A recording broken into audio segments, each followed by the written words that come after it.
سوال ہے کہ میں نے ایک مکان گروی لیا تھا مگر یہ بھی سود کی دوسری شکل ہے، یہ بات مجھے معلوم نہیں تھی، اب میں کیا کر سکتا ہوں؟ اگر کسی آدمی نے مکان گروی رکھا ہے، یعنی اصل میں کسی سے قرض لیا، 1,00,000 روپے قرض لیا اور مکان اس کے پاس گروی ہے،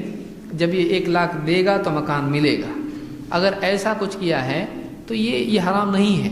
کیونکہ قرض جتنا لیا وہ اتنا دے رہا ہے اور ضمانت کے طور پر مکان رکھا ہوا ہے، تو اس میں کوئی حرج نہیں ہے۔ لیکن آج کل لوگ، جیسے بعض علماء نے اس کی طرف اشارہ کیا ہے کہ بعض لوگ کرتے یہ ہیں کہ مکان کسی کو دیتے ہیں کہ تم اس میں رہو، اور اس سے ایک ہیوی ڈپازٹ لے لیتے ہیں، 5,00,000 10,00,000 یا جو بھی ہے۔ اب وہ ہیوی ڈپازٹ یہ استعمال کر رہا ہے اور مکان وہ استعمال کر رہا ہے اور کرایہ اس پر نہیں ہے، پھر جب خالی کرنے کا وقت آئے گا یہ اس کو پیسہ واپس دے گا، تو اس طرح سے جو ہے اس کے لیے مناسب نہیں ہے کہ وہ مکان سے فائدہ اٹھایا، کیونکہ اس نے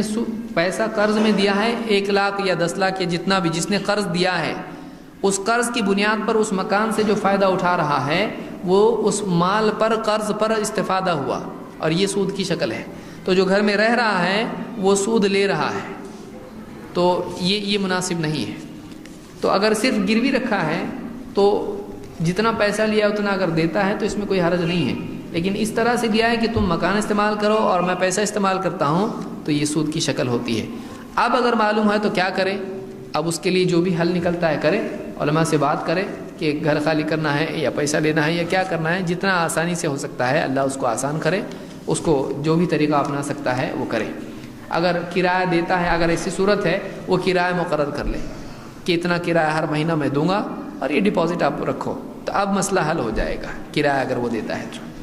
یہ بھی نہیں کہ کرایہ نام کے لیے دی 5 روپے کرایہ مہینہ، تو وہ ہیلا ہو جائے گا۔ واقعی جو کرایہ ہوتا ہے چاہے تھوڑا ہی کیوں نہ ہو، لیکن اتنا کرایہ دے کہ جس کو کرایہ مانا جاتا ہے۔